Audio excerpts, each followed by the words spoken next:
observe trois spécificités majeures dans la relation via le canal téléphonique. La première, on la nomme la désincarnation.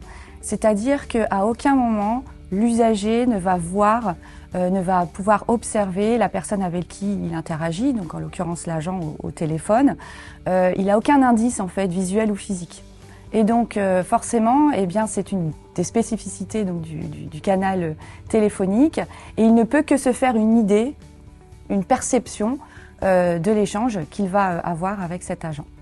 La deuxième spécificité réside dans le fait que les centres d'appel sont connus pour être des lieux où il y a une forte automatisation, une espèce de robotisation dans l'échange, avec parfois des scripts. Je ne dis pas que c'est le cas de tous les centres d'appel. Un contrôle managérial plutôt fort, si on peut résumer un manque de flexibilité.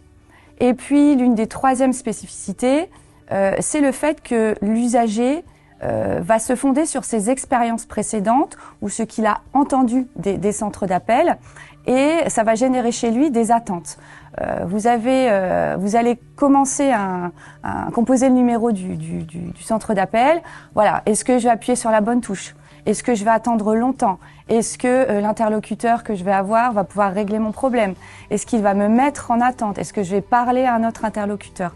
Donc tout ça, en fait, c'est assez propre au canal téléphonique et puis ça peut générer chez l'usager des perceptions, des attentes qui peuvent biaiser un peu l'interaction avant même finalement d'avoir interagi avec l'agent.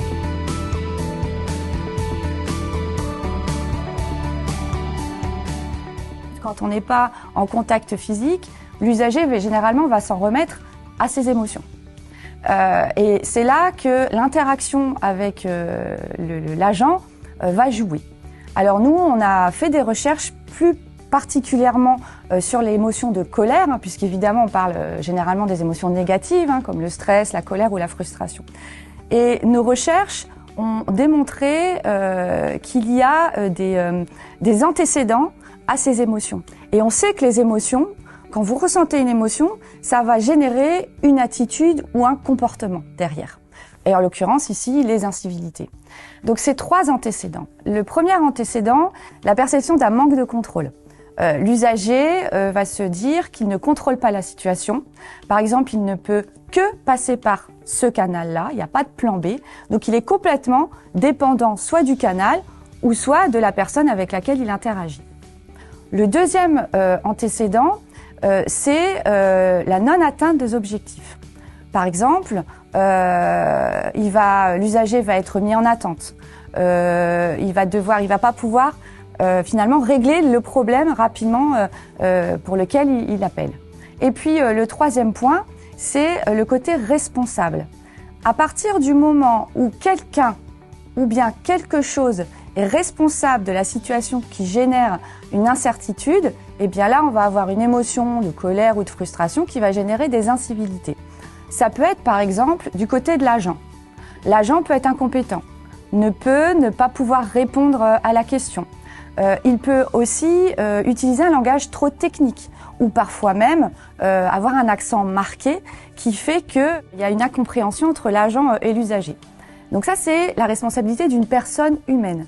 Mais il y a aussi le quelque chose, c'est-à-dire l'usager va contacter le centre d'appel et puis il y a un problème de panne d'électricité ou on n'arrive pas à avoir accès à son dossier.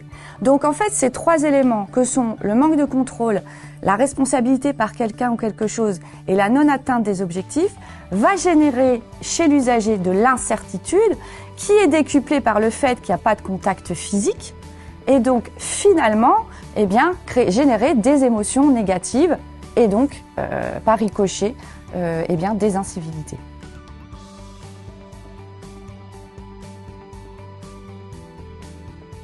Le temps d'attente, encore une fois en physique, on voit la file d'attente. On voit combien de personnes on va avoir devant nous. Quand on est au téléphone, on peut nous dire vous avez 2 minutes d'attente. Mais 2 minutes, ça peut être long comme ça peut être court par rapport au problème pour lequel on appelle. Par rapport aussi des dispositions dans lesquelles on était ou au moment où on appelle. Est-ce que après j'ai un autre coup de fil à passer très urgent, ou est-ce que j'appelle mais après derrière j'ai un livreur qui va venir me livrer et il faut que je me dépêche d'appeler. Le rapport d'attente joue aussi avec la musique qu'on va écouter. Est-ce que si la musique on l'adore, on l'aime bien, eh bien il y a des études qui démontrent que ça va passer plus vite que si on a la musique habituelle, etc. Donc oui, effectivement, le rapport au temps d'attente est différent quand on est au téléphone.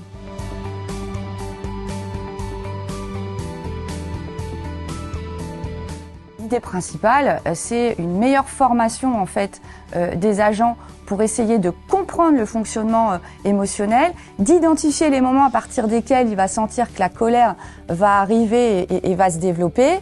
Et aussi avoir des capacités quelque part analytiques pour pouvoir analyser la situation.